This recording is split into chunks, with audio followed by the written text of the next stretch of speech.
Queridos amigos, sejam bem-vindos a mais um vídeo no canal Poptopia. Eu sou o Daniel e no vídeo de hoje nós vamos continuar a nossa saga de falar sobre as sagas.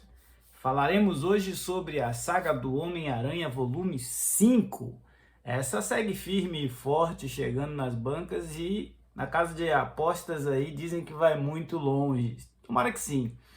Nesse volume a gente tem algumas edições de Spider-Man anual, temos também Amazing Spider-Man número 213 e 215 e Marvel Team Up 103. Essa HQ ela é uma colcha de retalho, né, cheia de histórias e participações. O Homem-Aranha tem aqui diversas aventuras e a maioria delas autocontidas. Começa ali, termina ali mesmo, e uma história em duas partes, que é a de Amazing Spider-Man, onde o Homem-Aranha vai ter uma parceria com Namor, o príncipe no submarino.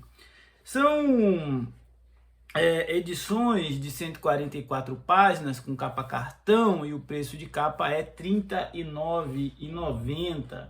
Aqui a gente tem uma fase que a gente já está acompanhando algumas edições e confesso para vocês que ainda sigo naquela montanha russa de emoções. Algumas edições são bem interessantes, outras já são um pouco mais mornas. Aqui a gente tem, por exemplo, Minha é a Vingança, uma história escrita por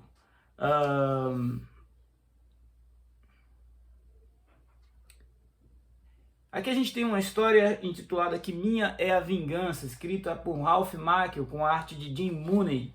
Nessa história a gente vai conhecer um personagem chamado Rapieira, que é um novo justiceiro atuando em Nova York, principalmente na região do Porto, e a gente vai descobrir que ele tem uma relação, o passado dele está entrelaçado com o de um gangster que inclusive o Homem-Aranha está trabalhando. Nesse mesmo inteirinho a gente percebe que o Peter ele está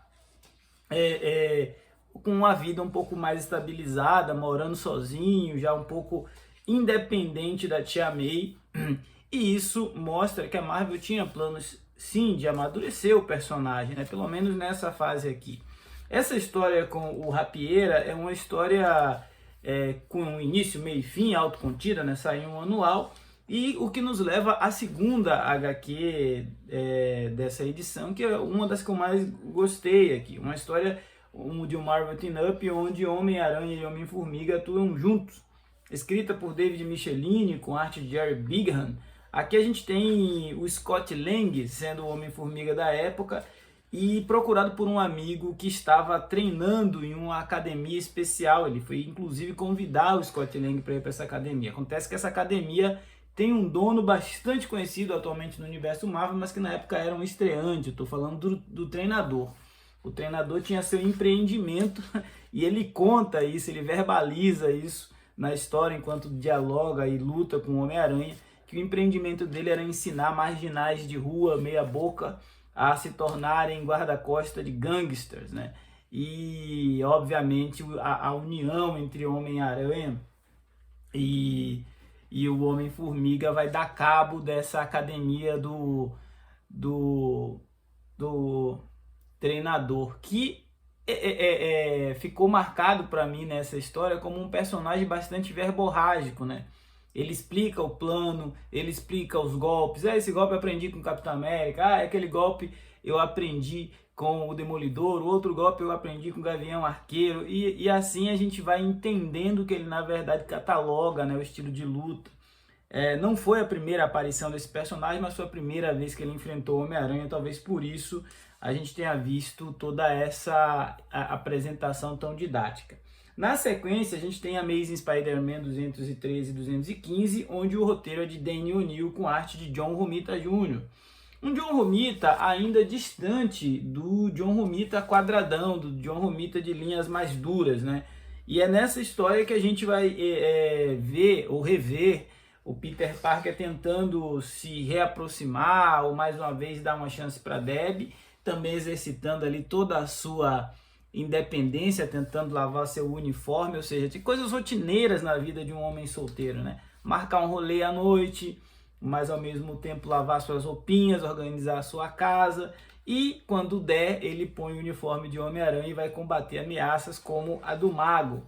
O Mago se alia a uma personagem misteriosa, e essa personagem misteriosa, ela tem origem Atlante, e é o que vai fazer com que o Namor seja envolvido na trama. Para além do envolvimento de Namor, o príncipe submarino, a gente tem também o surgimento de uma vizinha extremamente atraente que vai chamar a atenção de Peter Parker, e depois a gente vai ver que esse jogo de sedução só serviu para, mais uma vez, o Peter pisar na bola com a Debbie e se decepcionar e decepcioná-la, né? Enfim, dos 5 volumes da saga do Homem-Aranha até agora, esse se mostrou bastante interessante. Não tem o peso que a aparição da Madame Teia teve na edição anterior, mas é uma edição onde todas as histórias são de média para boa e que vai garantir aí um entretenimento de qualidade para você por algumas horas de leitura. Além das histórias do Homem-Aranha, tem algumas histórias curtas de Marvel Team Up. Uma, por exemplo, reúne a Tempestade e o Pantera Negra em um de seus primeiros encontros. Essa história, inclusive, é escrita por Chris Claremont com arte de John Byrne e mostra de novo como os dois se conheceram, como os dois se ajudaram ainda na adolescência. Não entendi o porquê dessa história estar inserida aqui, talvez para complementar a edição. E além dessa história da Tempestade e do Pantera Negra, também tem uma história do Falcão Noturno, escrita por Mike W. Barr com arte de Steve Ditko. Então essa edição número 5, a gente está chegando aí já quase meio ano, né, de saga do Homem-Aranha. Bom, recentemente eu fiz uma live aqui no canal, onde foi informado que a saga da Liga da Justiça tinha sido cancelada.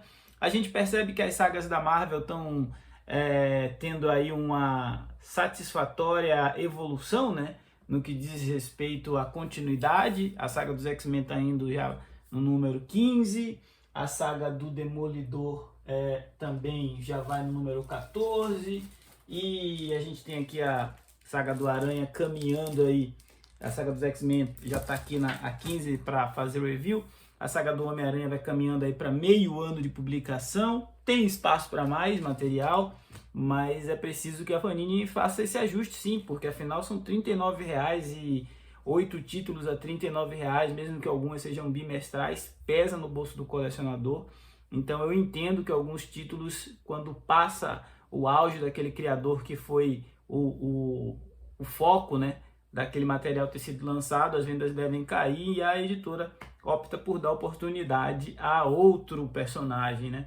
Então já aconteceu com Superman, também foi dito da possibilidade da saga do Superman voltar em 2024, talvez em outro formato, outra fase, mas a gente fica na expectativa e a gente fica também na torcida para que esse formato vingue aqui no Brasil, mais pessoas abracem essas coleções para a gente ter outros títulos sendo lançados e outras histórias, algumas até inéditas, algumas pela primeira vez a gente tendo a oportunidade de ler em formato americano, com um preço ali que eventualmente se torna acessível perto dos outros preços praticados atualmente no mercado. Esse foi o Poptopia de hoje. Se você não for inscrito, já sabe, se inscreva, ajude esse canal a crescer e ganhar relevância nesta concorrida plataforma. Afinal, falar de gibi é sempre bom, falar de Homem-Aranha, das sagas, é melhor ainda. Fortíssimo abraço, fique bem e até a próxima. Valeu!